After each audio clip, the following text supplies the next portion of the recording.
we've used this term, a 360-degree view of our fan for quite a few years now. And what that really means is trying to understand the fan, who they are, and how they are attached to us, and then be able to deliver the best experience based on their own personal habits. All of those personalized offers and relevant content makes for a better experience for both the fan and the brand. And you don't get that unless you learn about the fan. If you don't know what someone likes, it's impossible to deliver a personalized experience. You're listening to Sports Tech Feed, the global sports technology podcast. Hello and welcome to Sports Tech Feed. I'm your host, Thomas Alomes. Great to have you join us again this week. On today's show, we are joined by Brian Matzat, Director of Digital Innovation at the Portland Trail Blazers, and Lenny Goh, Vice President of Business Development at Tradable Bits. Brian enters his 7th season with the Trail Blazers and Rose Quarter as Director of Digital Innovation. Brian is responsible for the advancement of digital strategy by enhancing digital experience and leading development of new digital products for the organisation. Hailing from Vancouver, Canada, Lenny has a wealth of experience in his career in e-commerce, digital and social media and a variety of startups. He blends his passion for sport and technology together as a Vice President of Business Development at Tradable Bits. Lenny works with global sports and entertainment brands to build their fan communities and activate their data. An advocate of fan-based marketing techniques, he empowers partners to build better fan experiences that are more personalised so they can bring their fans close to the teams and brands they love.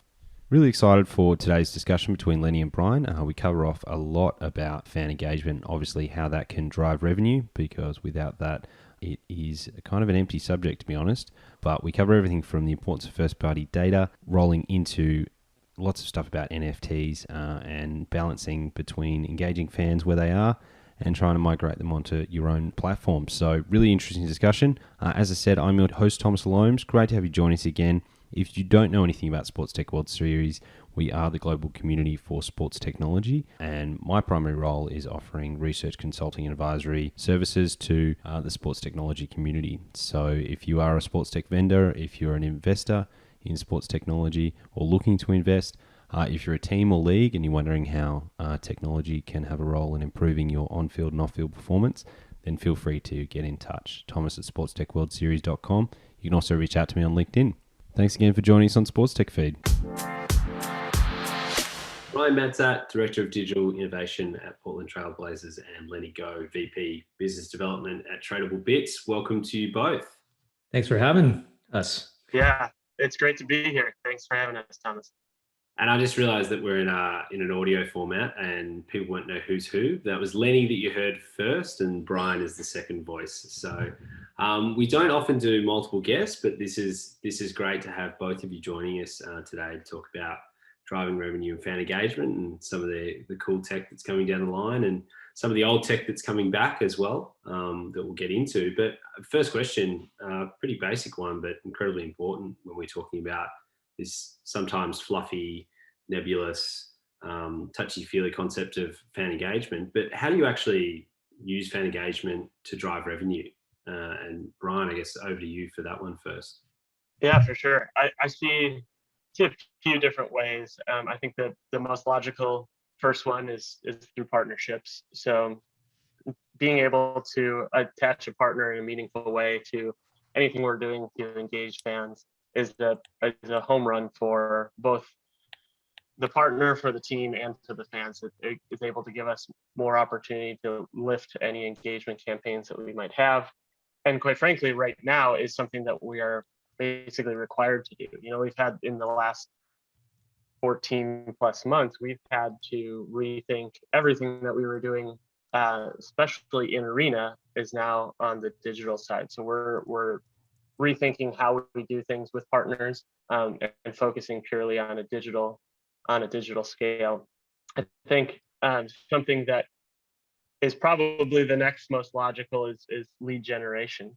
So taking those super fans that are engaged in XYZ campaign, which is something that we've been fortunate with working with Lenny and the Tradable Bits team for the past several years, is we have our fan CRM that's able to give us a history of how engaged fans are, and then take those super fans, so to say, and get them into a segment based on their propensity to buy, whether it's merchandise, whether it's tickets, whether it's a subscription to watch the games, and lead generation is a huge component. And then there's other things like, social ad revenue. So being able to run pre-roll on Twitter and YouTube and monetize the content that we're putting out on all channels is another way to connect with our fans, deliver the content that they want to see, and also monetize it. So I think those three key pillars for us is what has driven the bulk of our revenue through digital fan engagement.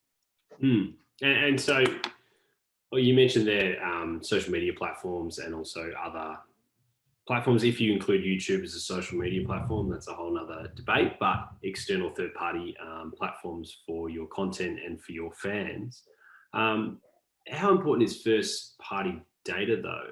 And how has there been a noticeable shift towards capturing that after the pandemic? I would say that there has, and more specifically, there's been a shift towards it with this upcoming and now here iOS 14.5 release. So if you don't know about that latest version of iOS 14, it's what I call the answer to Apple's answer to Facebook, and essentially it is giving users the ability to control what apps are tracking them, and that is going to dramatically shift the way that Facebook does business. It's going to drastically change the way that advertisers do business, and so more so than ever, we need to be owning our data and not relying on third parties to deliver that data to us. I think 5 years ago, 6 years ago, with the rise of social media in sports, it was kind of this fire hose of data. It was pre-Cambridge Analytica Facebook, where you could pretty much got anything and everything from insights on your fans that you wanted. And we are now seeing that hose almost completely cut off when it comes to engaging on social, which I think ultimately for the fan and for the consumer as a whole is a really, really great thing. It does present new challenges for advertisers and brands. And look, there's always going to be room at the table for Facebook, but I think brands really need to get to a place where they're trusting social media as much as consumers are these days. And how much is that? Not very much. Yeah, definitely. Brian, It's interesting to see the pendulum swing that way. Lenny, thoughts on that? What have you seen with the clubs, the teams that you've been working with over the past few years? Well, Brian, you set that up really well. It's the apocalypse is literally happening in digital advertising right now, right? Agencies are freaking out.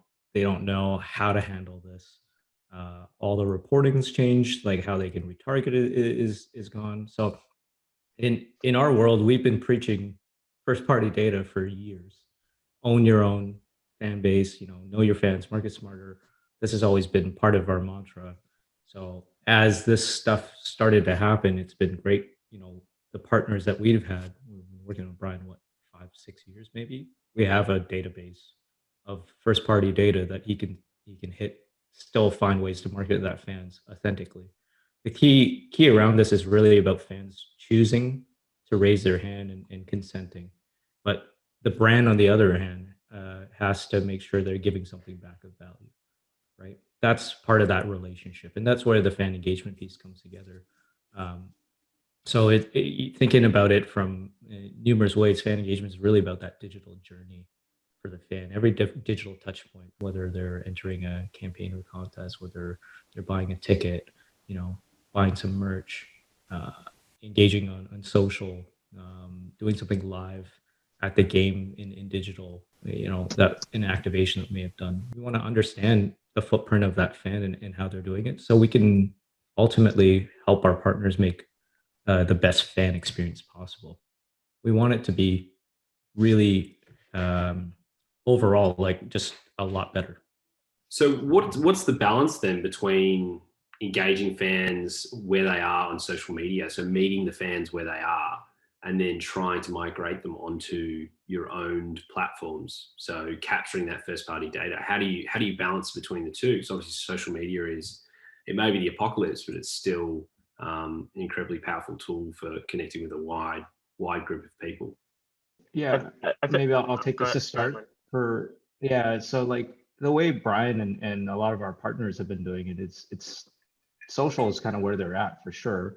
If you can find ways to engage that fan through it in a different type of activation, then they're going into the process of, you know, entering a campaign looking to win a prize or some type of experience around it. And there's a give and get scenario. They have to raise their hand, they have to authenticate, they have to do something. And in that, there's obviously legal terms and rules if there's a contest or other piece tied to it. But then you understand that's a true transaction there for capturing the fan data. If there happens to be a social auth that's tied to it, we may understand a little bit more about that fan as well, and they're consenting to be able to give you that. And so it's not about remarketing and tracking, it's about a fan choosing to give you that sort of information in that way. That's very useful for the team. So if you auth using Facebook or Twitter or Spotify, you're going to get a little bit of different understanding of that fan based on the network. When we work with music and partners, will understand some music listening tastes or habits if they log in with Spotify.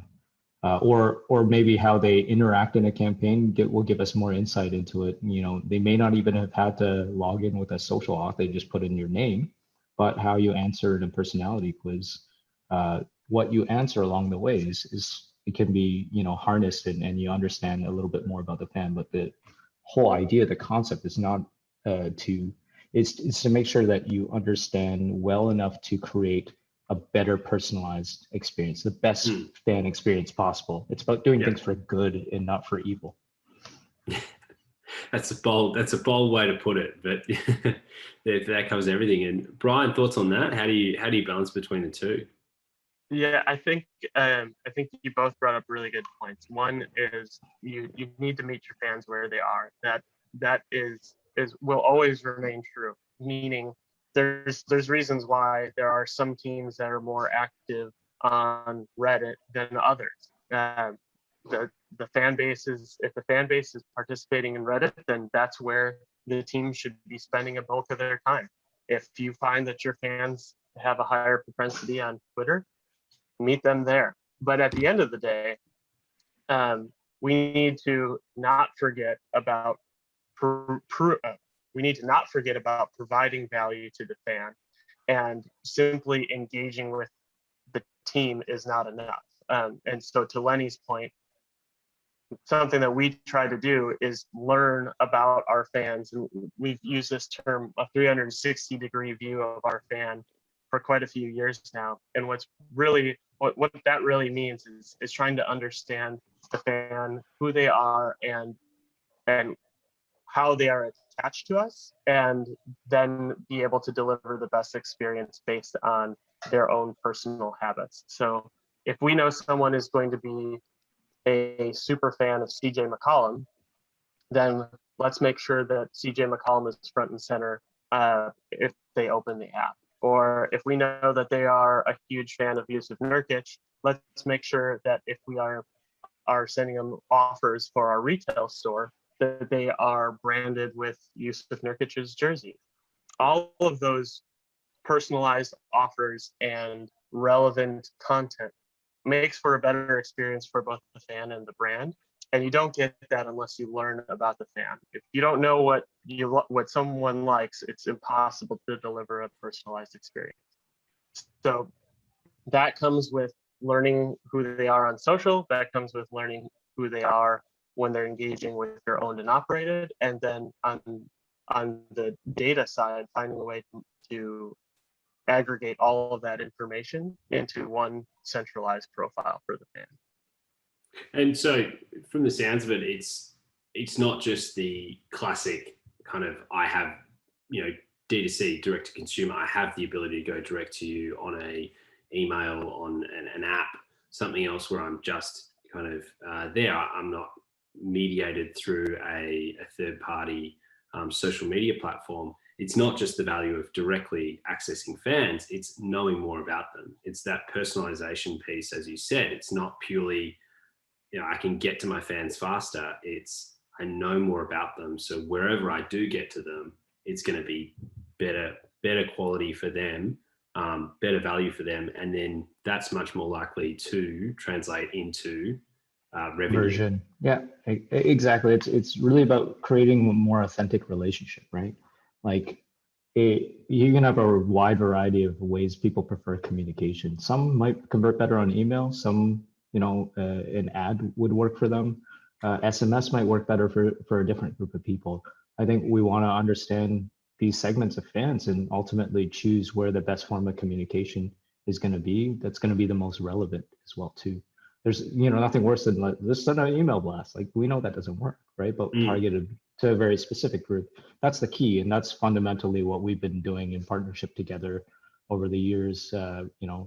Brian testing lots of different things, bringing innovative ideas, us building things together, us using and improving the Tradable Bits platform to ultimately be able to activate and understand the fans and be able to create these better personalized experiences overall. Yeah, and I think someone that does personalization extremely well, if I may do say so myself, is Spotify. So I'm an avid Spotify user. Even though they just raised prices on me, I'm not jumping ship. I'm not going to Apple Music. And why is that?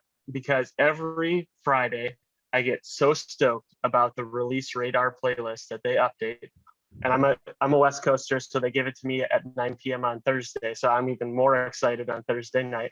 So I turn on my speakers and listen to the new release radar. And it's not release radar for top 40 hits, which is not my genre. It's release radar for me. It's based on my listening habits, and it's personalized to me. It's going to be different from what Lenny listens to. We might have a little bit of Jimmy Eat World overlap if they release a new album, but it's extremely well done, and that gives me a ton of brand loyalty. And ultimately, for them, their goal is user retention. So that they're not going to lose me anytime soon because they just provide that incredibly personalized experience, and they have me hooked. And you notice and as a consumer, you do notice the personalization when it goes right. And then when it goes very, very wrong, it enters that uncanny valley where you go, you've tried, but you've missed the mark so much. And that's when it starts to feel invasive. And that's when it starts to feel that you're not getting value from it, that it needs to be seamless. And I think about my wife's Spotify, which is linked to our Alexa, and wow, that thing gets a workout. That must have no idea what's going on between, her 90s country and 2000 country. And then I'll come in with some Aussie rock from the 80s, and then one of the kids will want Baby Shark or something. That AI is, if that was a person, that is just so confused. My Spotify year in review is messed because of my son. Yeah, just frozen on repeat. So, but that's it. That's understanding that personalization, understanding that individual as an individual, and what they're attracted to. And is that something that you think is generational? Because this is just something that's been bounced around in my brain, is when we talk about a lot of this kind of personalization and fans and the way they engage in different ways, inevitably it comes back to, younger fans aren't as engaged. They don't want long form content. They don't, all this kind of stuff. And then there's stats depending on which side of the cult or the religion you subscribe to. Either you're saying, no, fans are still engaged in sports, they're just engaged in different ways. Or it's saying, maybe just the product is different. Do you think it is generational, or something really personalization is going, it applies to everyone? What's happened is sports is just getting better at connecting with our fans. It's a bit of both. There's definitely a generational thing, but I think that's partly to do with the technology that's come along with it. TikTok is a perfect example of that. They're training an entire generation of people to not, they don't have to go follow something or whatever. It's personal. The feed is personalized based on their habits or what they like. If I want to see trick shots, and I see a lot engaged in a lot of those videos. I'm going to get a lot of trick shot stuff happening on my TikTok, feed, right? So I do think the attention span for sure, 100% is not the same as it was before, but because of that, it's how you consume media and how media is presented to that generation in that way, that they're not having to go look for it. It's coming to them in their feeds. The expectation. Yeah. It's I'm reminded of a survey that I found on Axios back in January, and it's talking about preferring to watch highlights versus full games. And it's incredibly scary as a sports brand to see the amount of fans. It's in NBA fans, 54% of fans 18 to 35 prefer watching highlights to full games, whereas only 40% of ages 50 plus do. So the trends there are just they're seismic, but that ultimately does not necessarily mean that a fan is not still a fan. What that means, though, is that traditional broadcast needs to get smarter, and teams need to get smarter about how they're delivering the broadcast to fans. And the cable subscription is at a very interesting inflection point. I think you would see a lot of brands 5 years ago say that the cable subscription is dead, and it is very much not.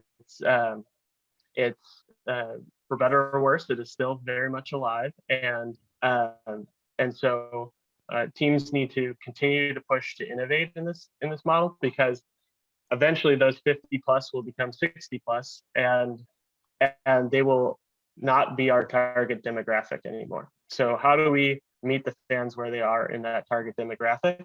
And delivering full games over traditional cable subscriptions may or may not be the way to do that in the next 20 years. But it is still the primary way that teams are delivering their content to fans today. Yeah, as long as those broadcasters are still writing those big checks, that ain't going away. Yeah, for some work that we did for a consulting client, I mapped the rate of just viewership for NFL, and then mapped that against valuations for the broadcast rights. And it's amazing because the overall viewership is going down, valuations are going up, because then you map that against, linear TV. Live sports is the most important product that they have. So although you may be going, cord cutting, TV's dead, blah, blah, blah, all the major broadcasters have streaming platforms now, and they all are investing heavily in sports rights. The NHL Turner deal, for instance, don't have the NFL, so that, they're pushing into other areas. So yeah, it's one of those things that you can, if you selectively look at the data, you go, it's dead. It's definitely not. It's still 110 or 100 and whatever billion dollars that was spent on the media rights deal.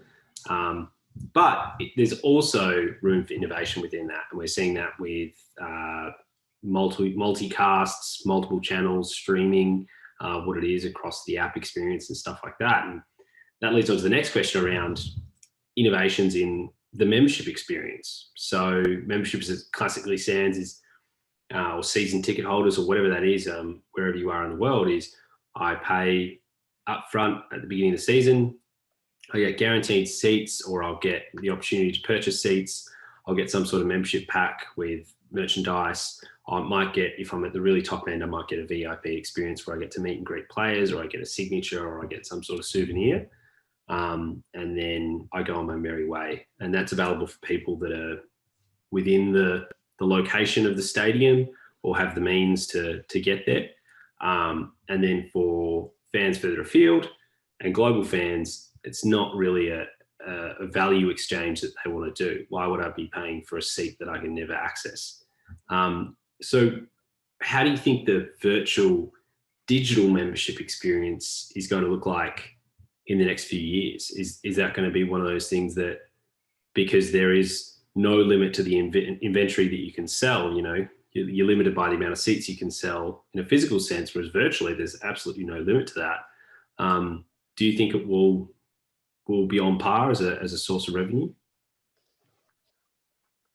It's a really, really interesting question. I think that a lot of this is going to go the way of cable subscription, right? So we need to partner with our local broadcasters to push the envelope and expand the ways that we're allowing fans to consume the game, as well as how the broadcaster is able to monetize the game. If we don't help them get there, and we're still and we, meaning sports brands, are still signing deals with them, we're both behind, right? So how do we continue to push the envelope in a partnership? It'll be a very interesting conversation. I think the model needs some evolution, and we can get there if we all work together. But the technology is finally in place, and this season is no exception. With our inability to have fans at the arena, we've pivoted towards things like our second screen experience. We partnered with Tradable Bits and MLSE called Home Court, which is a way to watch players warm up. It's a way to chat with fellow Blazer fans. It's a way to compete for a new Toyota. You can't shoot a half-court shot during halftime anymore, but you can shoot your shot by predicting the game.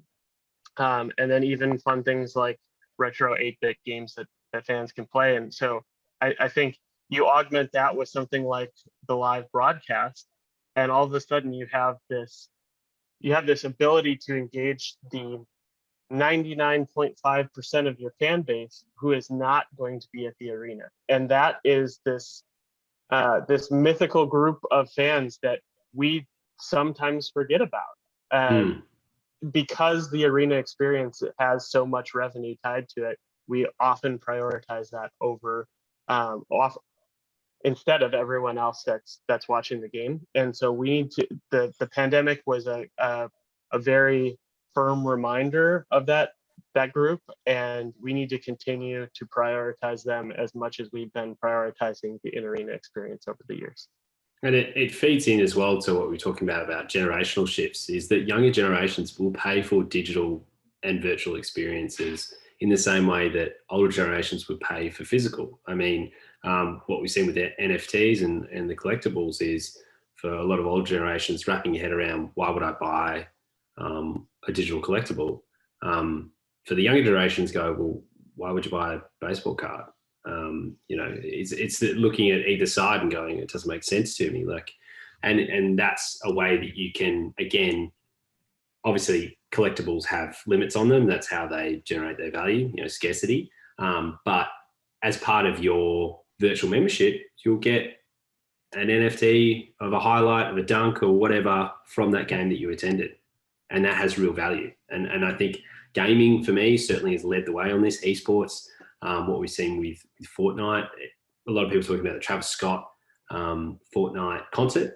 A lot what was missed in that, how many people participated, that's great. The viewing numbers, fantastic. But they also sold $25 million of merchandise. Completely virtual. Digital, yeah. Completely virtual, completely digital. $25 million. I'm pretty sure Travis Scott wouldn't sell that many t-shirts at a concert. I'm willing to put my hand on my heart and predict that.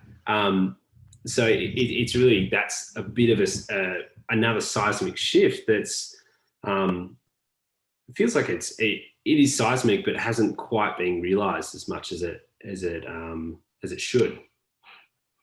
Yeah, just kind of going back to the idea of that virtual membership, I think not necessarily having all those fans have to pay. Like, home court's free. We want people to participate and do that. But now you have an entire space to sell new sponsorship inventory that didn't exist. So that's the monetary revenue perspective. I don't think you want to necessarily try to charge fans for the virtual experience. mind you, there's an opportunities for something down the road that it has more of a VIP experience or whatever it is. Yeah, there might be a virtual, but you need to very grow high it. level. Yeah, you need to grow it to a point where a fan sees a value in it. So I mean, kudos to our partners and for getting out there and being innovative and trying this home court and digital arena and these sorts of experiences to try to bring all these fans together from outside the arena. And Brian and I have been messing around with watching the NFT space, Top Shot and other things like that too. And it's really interesting. Like you said, like gaming has always sort of led this way. Like the digital goods has been there like years and years ago when people were like selling World of Warcraft items on eBay and stuff like that, right? Like there's always been value behind a digital good, and you have an entire generation that's getting up into gaming and everything that understands that. The interesting thing will be looking at it from when you're not going from a content perspective like Top Shot, or like what does an NFT create value for? That's when you need to tie a real world experience to the NFT as well. So if you have this NFT, it happens to be, maybe it's a commemorative ticket, but instead of giving you a physical version, you have a piece that you mint and create for that specific game, and only a certain amount of fans can sort of buy. But what does that NFT give you in a real world perk with a partner or something like that as well? That's where I see like the opportunity of really growing and accepting that sort of space.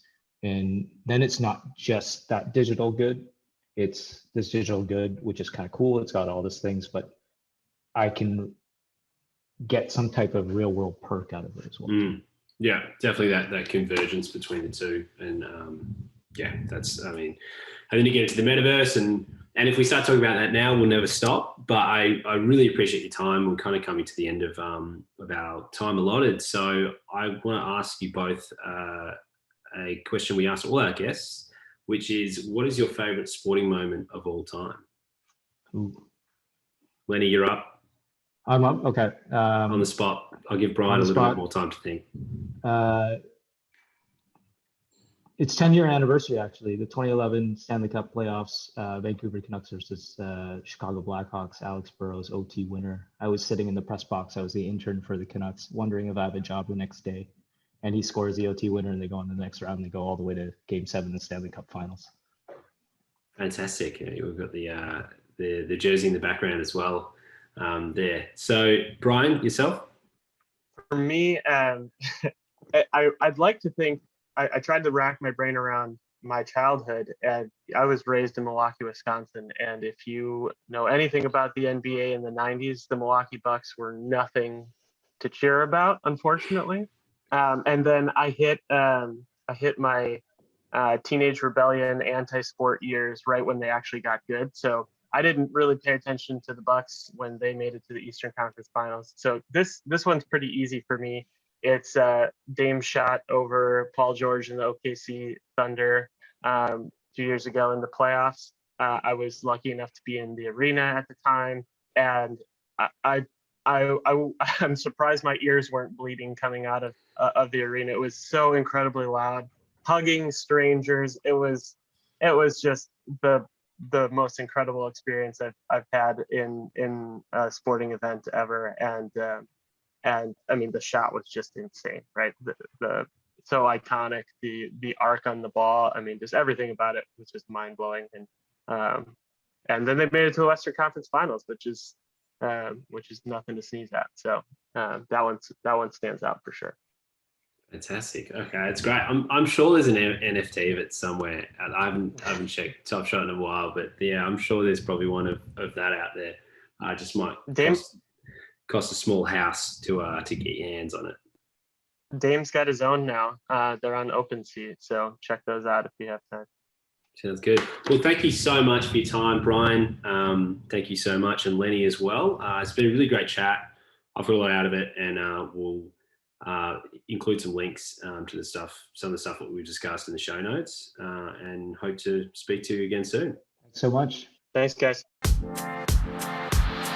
There you have it. That was Brian Matzat, Director of Digital Innovation for the Portland Trail Blazers, and Lenny Goh, Vice President of Business Development at Tradable Bits. Really interesting discussion. Obviously, Brian and Lenny know each other quite well and work very closely on a lot of the projects.